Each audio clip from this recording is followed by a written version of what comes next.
TTD ఏదైతే లడ్డు నేతి కల్తీ వ్యవహారం ఉందో దీని మీద సిబిఐ విచారణలో కొన్ని విస్తుగొలిపే నిజాలైతే బయటపడుతున్నాయి. ఇప్పటికే నలుగురిని అరెస్టు చేశారు. అందులో బోలేబాబాకి చెందినటువంటి డైరెక్టర్లతో పాటు వైష్ణవి సియుతో పాటు ఏఆర్కి చెందినటువంటి మరొక వ్యక్తిని అయితే అరెస్టు చేయడం జరిగింది. మొత్తంగా నలుగురిని విచారించి విచారణలో ఎటువంటి విచారణకు సహకరించకపోవడంతో వారిని అరెస్టు చేశారు.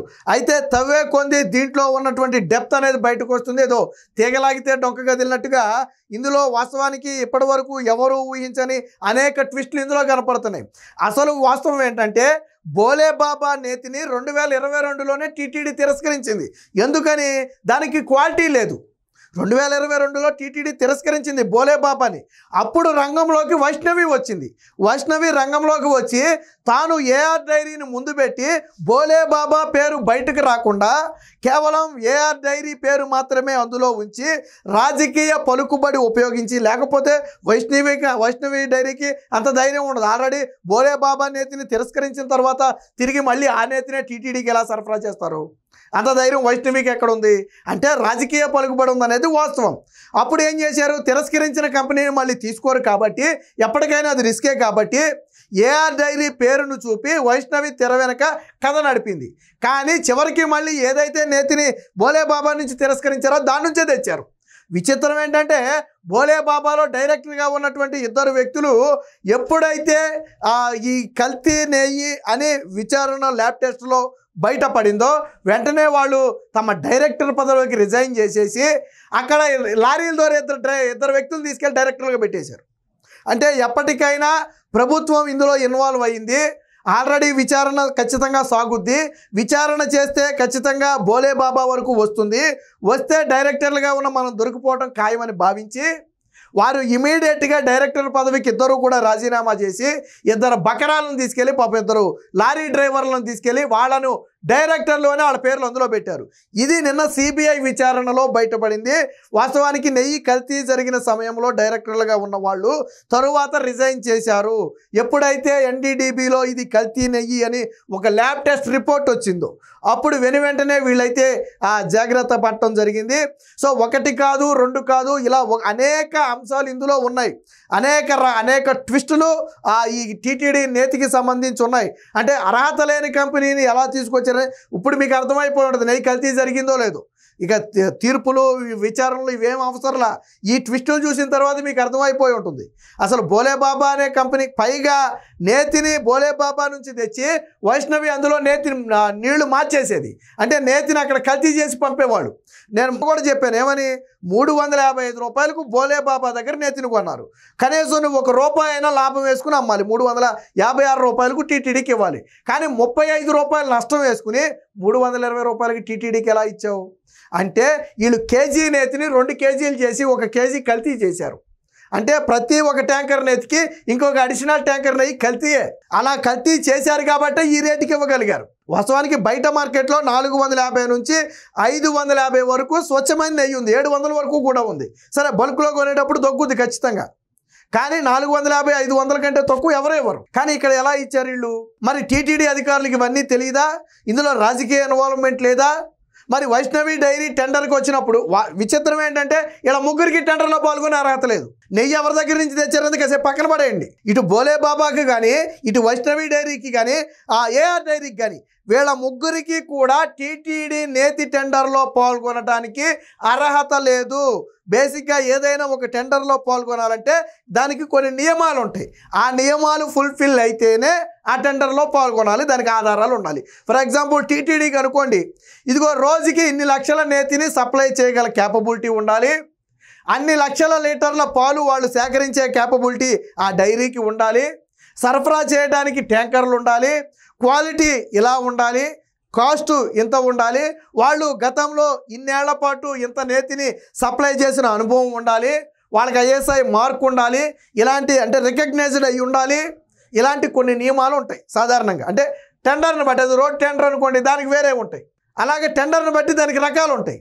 కానీ ఇక్కడ ఈ 3 కంపెనీలకు కూడా, ఈ 3 సంస్థలకు కూడా ఈ టెండర్లో పాల్గొనే అర్హత లేదు. మరి ఎలా పాల్గొన్నారు అంటే తప్పుడు పత్రాలు పెట్టి రాజకీయ పలుకుబడి ఉపయోగించి తప్పుడు పత్రాలు పెడితే టీటీడీ ఏం చేస్తుంది? నిద్రపోతుంది. అప్పుడు అధికారులు ఏం చేస్తున్నారు? నిద్రపోతున్నారా? విచారణ చేయాలి. తప్పుడు పత్రాలు నేను కూడా పెడతాను, నాకు ఇచ్చేస్తారండి టెండరు, నేతి టెండర్ నాకు ఇచ్చేస్తారు, నేను పెడతాను, నాకు అనుభవం ఉంది. ఆ రోజుకో 1,00,000 లీటర్లు నెయ్యి సప్లై చేయగల క్యాపబిలిటీ నాకు ఉంది అని, గేదెలు ఆవులు మా దగ్గర ఉన్నాయి అని నేను పెడతాను, నాకు ఇచ్చేస్తారా? విచారణ ఉంటుంది కదా. అంటే ఇందులో రాజకీయ ఇన్ఫ్లుయెన్స్ ఉంది. వీళ్ళు రాజకీయ ఇన్ఫ్లుయెన్స్ను అడ్డం పెట్టుకునే టెండర్లలో నిబంధనలకు విరుద్ధంగా వీళ్ళు అర్హులు కాకపోయినా అర్హులుగా చేసి టెండర్ వీరు ఖరారు చేశారు. దీని వెనక భారీ కుట్ర జరిగింది అనేది వాస్తవం. దీని పూర్తి ఆధారాలు రేపో మాపో బయటకు వస్తాయి. విచారణలో సిబిఐ అధికారులే విస్తుపోతున్నారు. అసలు డైరెక్టర్లుగా లారీ డ్రైవర్లు ఉండటం ఏంటి? పైగా ఈ బోలేబాబా డైరెక్టర్లు వైష్ణవిలో వాటాలు కొన్నారు. ఎందుకు? వైష్ణవిని అడ్డం పెట్టుకుని కదా వీళ్ళు కథ నడిపేది, కాబట్టి వైష్ణవిలో కూడా వాటాలు కొన్నారు. సో దీనికి సంబంధించిన వార్త ఒకటి వచ్చింది, ఒకసారి చూద్దాం. డ్రైవర్లే డైరెక్టర్లు, కల్తీ నెయ్యి గుట్టు రట్టవగానే సంస్థ మాయాజాలం అని చెప్పి ఒకటి ఇచ్చారు. అక్రమాలు బయటకు రాకుండా సెల్ ఫోన్లు ధ్వంసం. ఇదేదో లెక్కర కేసులో కవిత సెల్ ఫోన్లు ధ్వంసం చేసిందన్నారు చూడండి, అలాగుంది ఇది వ్యవహారం. పేరు ఏఆర్ డైరీ. ఇది ఉత్తరాఖండ్లోని బోలేబాబా నుంచి నెయ్యి సరఫరా. వైష్ణవి డైరీకి వచ్చాక సీళ్లు మార్చేసి మోసం. సో బోలేబాబా నుంచి వచ్చిన సీళ్లు అనేవి ఏమి వేస్తారంటే వీళ్ళు ఏఆర్ డైరీ సీళ్లు వేస్తారు. ఎక్కడ వేస్తారు? అది వైష్ణవి దగ్గరికి వచ్చాక ఏఆర్ డైరీ సీళ్లు వేసేవాడు. వాస్తవానికి మధ్యలో చెకప్ ఉంటుంది కాబట్టి బోలేబాబా సీల్తో అక్కడ దాకా వస్తాయి. అది ఎక్కడికి వెళ్తుంది అనేది ఎవరికీ తెలియదు. వైష్ణవికి వచ్చిన తర్వాత సీళ్ళన్నీ మార్చేస్తారు. సీళ్లు మార్చేసి ఏఆర్ డైరీ సీల్ వేస్తారు, దాని మీద వేసి దాన్ని పంపేస్తారు. అప్పుడు ఏమవుద్ది? ఏఆర్ డైరీ పంపించినట్టు అవుద్ది. సో అంటే ఒక ప్రీ ప్లాన్డ్గా చేసినటువంటి ఒక క్రైమ్ లాంటిది ఇది. కోట్లాది మంది భక్తుల మనోభావాలను దెబ్బతీసే అంశంలో కల్తీ నెయ్యితో వీళ్ళు చేసిన వ్యాపారం ఎలాంటిది.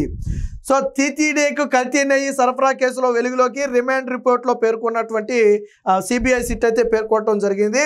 సో ఇదంతా అంటే ఒక ప్రీ ప్లాన్డ్గా జరిగిన వ్యవహారం.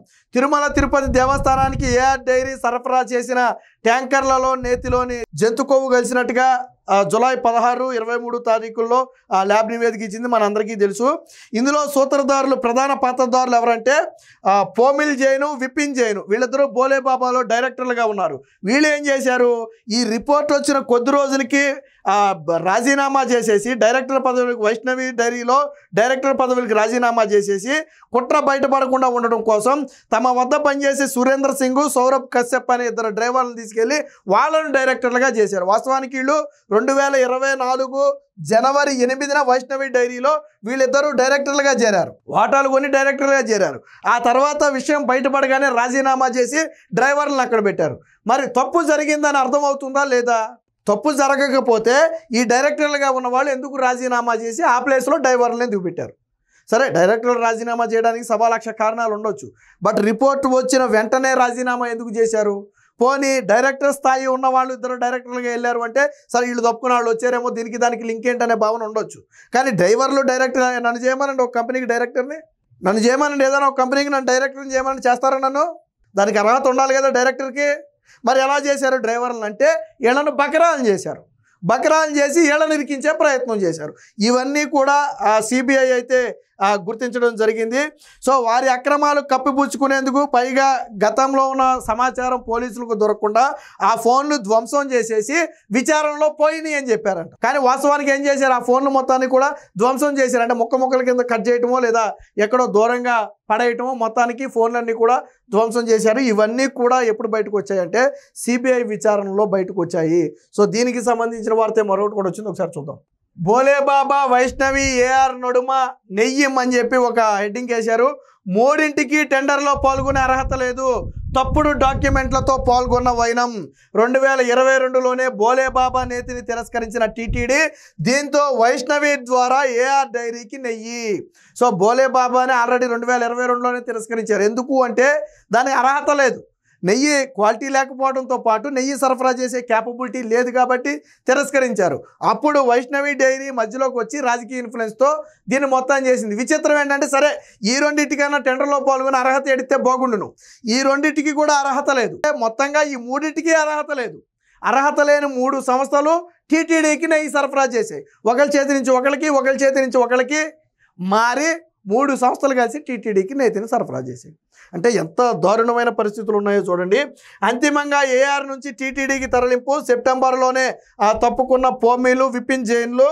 సో వారి తరపున వైష్ణవి డైరెక్టర్లుగా, కారు డ్రైవర్లు ఉన్నట్టుగా రిమాండ్ రిపోర్ట్లో అయితే విషయాలు బయటకు వచ్చాయి. అంటే టీటీడీ లడ్డు ఏదైతే నేతి కల్తీ వ్యవహారం ఉందో ఇందులో వాస్తవంగా జరిగింది అనటానికి ఇవి పక్కా ఆధారాలు. పాపం వైసీపీ నేతలు నోళ్ళు మోగబోయినాయి, వాళ్ళు ఎవరో మాట్లాడలా. నిన్న మొన్నటి వరకు వేయండి, సిట్ వేయండి, అసలు అక్రమాలు లేవు, అవినీతి లేదు, మేము అన్ని నిబంధనలకు ప్రకారమే వెళ్ళాం అని చెప్పి ఎగిరెగిరి పడిన వైసీపీ నేతలు ఇప్పుడు నలుగురిని అరెస్టు చేస్తే నోరు మీద పట్ల, ఈ మూడింటికి టెండర్లో పాల్గొనే అర్హత లేదంటే నోరు మీద పట్ల, బోలే బాబాను తిరస్కరించి దాని నుంచే నెయ్యి తెచ్చారు అంటే నోరు మీద పట్ల, కంపెనీ డైరెక్టర్లు రాజీనామా చేసి డ్రైవర్లు పెట్టారు అంటే నోరు మీద పట్ల. మరి ఎందుకు మీద పట్ల, నోరు ఎందుకు మీద పట్టలేదంటే అడ్డంగా దొరికిపోయే విషయం వాళ్ళకు కూడా తెలుసు. మొత్తంగా టీటీడీ ఏదైతే నేతి కల్తీ వ్యవహారం ఉందో ఇది తీవ్ర దుమారం అయితే రేపుతుంది. దాదాపుగా ఆ దోషులందరినీ కూడా వలబన్ని పట్టే ఆ ప్రయత్నంలో అయితే సిబిఐ ఉంది. దీని వెనక ఇప్పటి వరకు కేవలం ఇదంతా కంపెనీల చుట్టే తిరిగింది. ఇప్పుడు దీని వెనకున్న రాజకీయ ఒత్తిడులు బయటికి రావాలి. ఈ సిబిఐ కూడా ఏం చేస్తుంది, దీని వెనక ఉన్న రాజకీయ పలుకుబడి ఏంటి, ఎవరు ఇందులో ఇన్వాల్వ్ అయ్యారు, ఎవరు తప్పుడు డాక్యుమెంట్ తెస్తే టెండర్లో పాల్గొనడానికి అర్హత కల్పించారు, ఎవరు దీన్ని మేనేజ్ చేశారు అనే అంశాల మీద కూడా అయితే సిబిఐ దృష్టి పెట్టింది. ఇప్పుడు రాజకీయంగా ఎవరైతే ఇందులో ఇన్వాల్వ్ అయ్యి ఉన్నారో వారి పేర్లు కూడా ఖచ్చితంగా బయటికి రాబోతున్నాయి. దీనికి జగన్మోహన్ రెడ్డి సమాధానం చెప్పాలి. ఎందుకంటే జగన్మోహన్ రెడ్డి హయాంలోనే ఈ ఒప్పందాలన్నీ కూడా జరిగాయి. తప్పుడు డాక్యుమెంట్లతో రోజు టెండర్లలో పాల్గొనడమే కాకుండా టెండర్లు దక్కించుకున్నారు కూడా. కాబట్టి జగన్మోహన్ రెడ్డి బాధ్యత కూడా ఉంది. ఏది ఏమైనా ఇప్పుడు సిబిఐ విచారణలో వచ్చినటువంటి విషయాలు అనేవి ఇప్పుడు రాష్ట్ర వ్యాప్తంగానే కాదు దేశవ్యాప్తంగా కూడా చర్చనీయాంశంగా మారాయి.